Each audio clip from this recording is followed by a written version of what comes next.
Ciao a tutti e benvenuti, anzi, bentornati sul mio canale. Sono felicissima di avervi qui oggi. Preparatevi perché andremo ad affrontare un argomento, diciamo, scottante. Un argomento che ha tenuto banco per un bel po' e che, sono sicura, ha suscitato la curiosità di molti di voi. Oggi, cari amici, ci immergeremo nel complesso, e a tratti controverso, intreccio di Neslihan, Svela, Burak e Francesca. Andremo a fondo nella verità dietro l'inganno, come recita il titolo, cercando di capire cosa è successo realmente e, soprattutto, perché. Non vi prometto verità assolute, perché spesso in queste storie le sfumature sono tante e le versioni differenti, ma cercheremo di fare chiarezza, analizzando i fatti, le testimonianze e le implicazioni. Prima di iniziare, però, un piccolo promemoria. Se siete nuovi sul canale, vi invito calorosamente a iscrivervi e ad attivare la campanellina.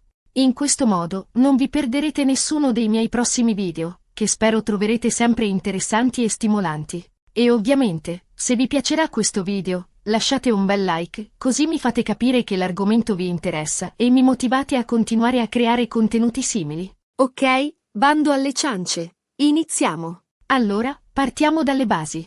Chi sono Neslihan, Svela, Burak e Francesca? Diciamo subito che sono nomi che sono diventati, in un certo senso, familiari per molti grazie ai social media e al tam-tam mediatico che si è creato attorno a questa vicenda. Per proteggere la privacy di tutti gli interessati, ovviamente non userò cognomi specifici e cercherò di mantenere un approccio il più possibile imparziale e rispettoso. Neslihan, diciamo, è una figura che ha attirato l'attenzione per il suo presunto coinvolgimento in una relazione complessa. Svela, d'altra parte, è colei che ha portato alla luce, o che almeno ha cercato di portare alla luce, alcuni aspetti oscuri di questa situazione, svelando, appunto, presunti inganni e manipolazioni. Burak, invece, è una figura centrale, diciamo così, il fulcro attorno a cui ruotano le dinamiche relazionali e le presunte bugie. E infine, Francesca è un'altra persona coinvolta, apparentemente ignara di alcuni aspetti della vicenda, almeno inizialmente. Il punto focale della questione, da quello che emerge dalle varie testimonianze e dai contenuti online, sembra essere un intricato triangolo amoroso. O forse anche qualcosa di più complesso. Svela ha accusato Burak di aver mentito e manipolato sia lei che Francesca, e di aver intrattenuto relazioni parallele, nascondendo informazioni importanti e giocando con i sentimenti di entrambe. Ovviamente, è fondamentale sottolineare che si tratta di accuse. Accuse pesanti, peraltro, che vanno prese con le pinze e che necessitano di una verifica approfondita. Ma è proprio per questo che siamo qui oggi, no? Per analizzare le diverse prospettive e cercare di capire cosa c'è di vero e cosa, invece, è frutto di interpretazioni errate o, peggio, di malizia. Uno degli aspetti più delicati della vicenda riguarda l'utilizzo dei social media. Svela ha utilizzato piattaforme come Instagram e TikTok per denunciare pubblicamente il comportamento di Burak, portando alla luce dettagli privati e alimentando un vero e proprio caso mediatico. Questa scelta, ovviamente, ha i suoi pro e i suoi contro. Da un lato, può aver contribuito a far emergere la verità e a dare voce a chi si sentiva danneggiato. Dall'altro, ha esposto tutti i protagonisti a un livello di scrutinio pubblico molto elevato, con conseguenze potenzialmente negative per la loro vita personale e professionale. È importante ricordare che dietro ogni account social, dietro ogni post e ogni commento, ci sono persone reali, con sentimenti, emozioni e vulnerabilità. È facile lasciarsi trasportare dall'indignazione e dal giudizio, ma è fondamentale mantenere un approccio empatico e rispettoso, evitando di cadere in facili generalizzazioni o in attacchi personali. Un altro elemento cruciale da considerare è la difficoltà di ricostruire la verità in situazioni del genere. Spesso, ci troviamo di fronte a versioni contrastanti, a ricordi distorti e a interpretazioni soggettive. Ognuno dei protagonisti ha la propria percezione della realtà e, ovviamente, tende a raccontare la storia dal proprio punto di vista, evidenziando gli aspetti che lo favoriscono e minimizzando quelli che lo mettono in cattiva luce. Inoltre, è importante tenere presente che la verità non è sempre bianca o nera. Spesso, ci sono zone grigie, sfumature e compromessi che rendono difficile stabilire chi ha ragione e chi ha torto. E in questi casi, la cosa più saggia da fare è cercare di capire le motivazioni di ciascuno, senza giudicare frettolosamente o condannare senza appello. Tornando al caso specifico di Neslihan, Svela, Burak e Francesca, è evidente che la comunicazione ha giocato un ruolo fondamentale. La mancanza di dialogo, la difficoltà di esprimere i propri sentimenti e le bugie, vere o presunte, hanno contribuito a creare un clima di sfiducia e risentimento, che ha poi portato alla rottura delle relazioni e alla pubblica denuncia.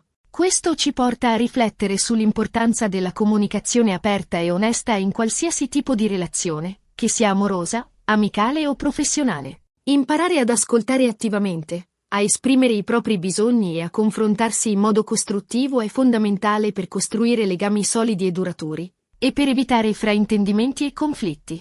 Ovviamente, non sempre è facile. A volte, la paura di ferire l'altro, la difficoltà di affrontare argomenti delicati o semplicemente la mancanza di tempo ci impediscono di comunicare in modo efficace. Ma è importante sforzarsi di superare queste barriere e di creare uno spazio di dialogo aperto e sincero, in cui ognuno si senta libero di esprimere le proprie opinioni e i propri sentimenti, senza timore di essere giudicato o criticato. La vicenda di Neslihan, Svela, Burak e Francesca ci ricorda anche quanto sia importante proteggere la nostra privacy e la nostra reputazione online. In un mondo sempre più connesso, è facile cadere nella trappola dell'esibizionismo e della condivisione eccessiva, esponendoci a rischi e pericoli che non sempre siamo in grado di prevedere. È fondamentale riflettere attentamente prima di pubblicare qualsiasi tipo di contenuto online, che si tratti di foto, video o semplici commenti. Chiediamoci sempre se ciò che stiamo per condividere è davvero necessario, se rispetta la nostra privacy e quella degli altri e se non rischia di danneggiare la nostra immagine o la nostra reputazione. E soprattutto, ricordiamoci che ciò che pubblichiamo online rimane per sempre. Anche se cancelliamo un post o chiudiamo un account, le informazioni potrebbero essere state salvate o copiate da altri e potrebbero riemergere in futuro, con conseguenze potenzialmente negative per la nostra vita personale e professionale. Insomma, la storia di Neslihan, Svela, Burak e Francesca è un esempio lampante di come le dinamiche relazionali possano essere complesse e delicate, e di come la mancanza di comunicazione, le bugie e l'utilizzo improprio dei social media possano portare a conseguenze disastrose. Ed è proprio per questo che ho voluto dedicare un video a questo argomento, per invitare tutti voi a riflettere sull'importanza della comunicazione, dell'onestà, del rispetto e della protezione della privacy, sia nella vita reale che online. In conclusione, abbiamo esplorato il complesso intreccio tra Neslihan, Svela, Burak e Francesca,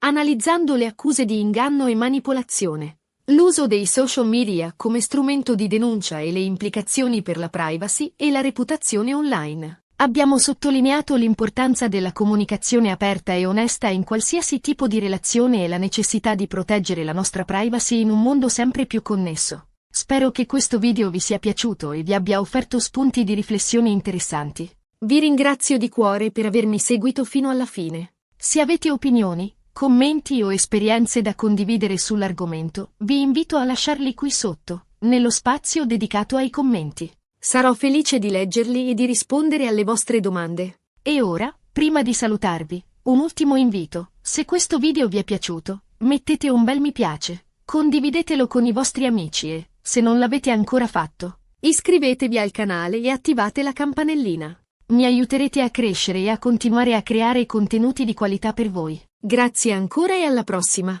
Amici, bentornati. Eravamo rimasti a un punto cruciale. L'analisi della complessità delle relazioni umane amplificata dall'eco dei social media. Ma scaviamo ancora più a fondo in questa vicenda che ha tenuto col fiato sospeso un'intera community online. Un tuffo più profondo nelle personalità Partiamo da Neslihan. Chi è veramente? Al di là delle accuse che la vedono coinvolta, cerchiamo di capire il suo background. Era consapevole di tutto? Era complice o vittima? Le informazioni che trapelano sono frammentarie, spesso filtrate dalle narrazioni di Svela e, in misura minore, di Francesca. Potrebbe essere una donna in cerca d'amore, magari idealista, che si è ritrovata intrappolata in una rete di menzogne senza rendersene conto. Forse la sua colpa è stata fidarsi troppo, essere troppo ingenua. Dopotutto, quante volte ci siamo ritrovati, in un modo o nell'altro, a proiettare le nostre aspettative su qualcuno, ignorando i segnali d'allarme. Passiamo a Svela, la paladina della verità. La sua rabbia è palpabile, La sua determinazione a smascherare Burak è innegabile. Ma quanto la sua narrazione è influenzata dalla delusione, dal dolore del tradimento? È possibile che alcuni dettagli siano stati ingigantiti, che la sua percezione sia stata alterata dalla sofferenza? Non sto dicendo che stia mentendo deliberatamente, ma è umano che le emozioni intense possano distorcere la realtà. E la sua scelta di rendere public la vicenda, per quanto comprensibile, ha delle conseguenze che vanno valutate attentamente. L'esposizione mediatica può amplificare il dolore, rendere più difficile la guarigione e, soprattutto, esporre tutti i protagonisti a un giudizio implacabile. Burak, l'uomo al centro della tempesta. Colpevole o vittima di un fraintendimento? Difficile dirlo. La sua assenza di dichiarazioni ufficiali rende ancora più complessa la situazione. Il suo silenzio è visto da alcuni come ammissione di colpa, da altri come una strategia per proteggere la sua privacy e quella delle persone coinvolte. Ma questo silenzio sta permettendo a Svela di avere il monopolio della narrazione, creando un'immagine di lui che potrebbe non corrispondere alla realtà. Magari è un uomo fragile, incapace di gestire le dinamiche relazionali, che si è ritrovato a vivere una situazione più grande di lui. Oppure, al contrario, è un manipolatore seriale, abile nel tessere ragnatele di inganni. Solo lui conosce la verità, e finché non deciderà di parlare, saremo costretti a basarci su supposizioni e interpretazioni. Infine, Francesca, la terza è incomoda, apparentemente inconsapevole di quanto stava accadendo. Anche qui, sorgono delle domande. Davvero non si è accorta di nulla? Era troppo innamorata per vedere i segnali? Oppure ha preferito chiudere un occhio, accontentandosi di una parte della verità?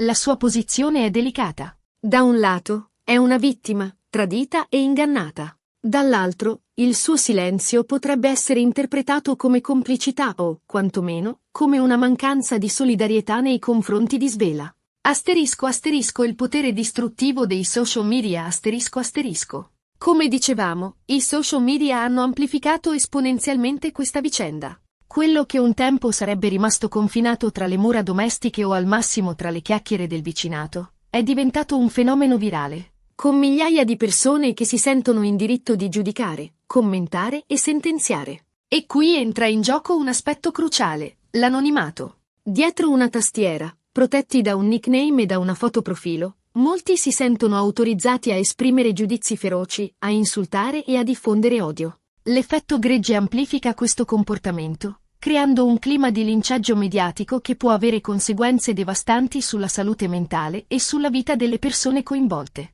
Ricordiamoci che stiamo parlando di esseri umani, con sentimenti e fragilità. Anche se hanno commesso degli errori, non meritano di essere lapidati pubblicamente. E soprattutto, non dimentichiamoci che non conosciamo tutti i dettagli della vicenda. Ci basiamo su informazioni parziali, filtrate dalle narrazioni di altri. Quindi, prima di esprimere un giudizio, cerchiamo di metterci nei panni degli altri, di capire le loro motivazioni e di considerare le possibili conseguenze delle nostre parole. Comunicazione. L'assenza che urla ***. La mancanza di comunicazione, come accennavamo prima, è un altro elemento chiave di questa storia. Quante incomprensioni, quanti litigi, quanti tradimenti potrebbero essere evitati se solo ci fosse un dialogo aperto e sincero? La paura di ferire l'altro, la difficoltà di esprimere i propri sentimenti, la tendenza a nascondere la verità per evitare conflitti sono tra le cause principali della rottura delle relazioni. Impariamo ad ascoltare attivamente, a esprimere i nostri bisogni in modo chiaro e assertivo, a confrontarci in modo costruttivo, senza attaccare o giudicare. Impariamo a dire non mi sento a mio agio, ho bisogno di parlarti, non sono d'accordo con te. La comunicazione è un'abilità che si impara e si affina nel tempo, ma è fondamentale per costruire relazioni sane e durature. Proteggere la propria privacy. Un dovere verso se stessi ***. In un mondo sempre più connesso, proteggere la propria privacy è diventato un dovere verso se stessi. Condividiamo foto, video, pensieri e opinioni sui social media senza renderci conto che stiamo esponendo la nostra vita privata a un pubblico potenzialmente illimitato. E questo può avere conseguenze negative sulla nostra vita personale e professionale. Impariamo a filtrare le informazioni che condividiamo online, a proteggere i nostri account con password sicure, a controllare le impostazioni sulla privacy dei social media. Ricordiamoci che ciò che pubblichiamo online rimane per sempre, e che potrebbe essere utilizzato contro di noi in futuro. Asterisco asterisco oltre il gossip, riflessioni profonde asterisco asterisco. La vicenda di Neslihan svela, Burak e Francesca ci offre l'opportunità di riflettere su temi importanti come la complessità delle relazioni umane, il potere distruttivo dei social media, l'importanza della comunicazione e la necessità di proteggere la propria privacy. Non limitiamoci a giudicare e a commentare, cerchiamo di trarre degli insegnamenti da questa storia. Impariamo a essere più empatici, più consapevoli delle nostre azioni e delle loro conseguenze, più responsabili nell'utilizzo dei social media. Impariamo a costruire relazioni sane e durature, basate sulla fiducia, sul rispetto e sulla comunicazione aperta. E ricordiamoci sempre che dietro ogni account social, dietro ogni post e ogni commento, ci sono persone reali, con sentimenti, emozioni e vulnerabilità. Trattiamole con rispetto e compassione, anche quando non siamo d'accordo con loro. In definitiva, la verità dietro l'inganno è un labirinto di emozioni, versioni contrastanti e scelte discutibili. Non possiamo sapere con certezza cosa sia successo realmente, ma possiamo usare questa vicenda come spunto per crescere, imparare e migliorare le nostre relazioni. Spero che questa analisi più approfondita vi sia stata utile. Continuate a seguirmi per altri video che stimolano la riflessione e il dibattito. Come sempre, aspetto i vostri commenti e le vostre opinioni qui sotto. E non dimenticate di lasciare un mi piace e iscrivervi al canale se vi è piaciuto questo video. Alla prossima!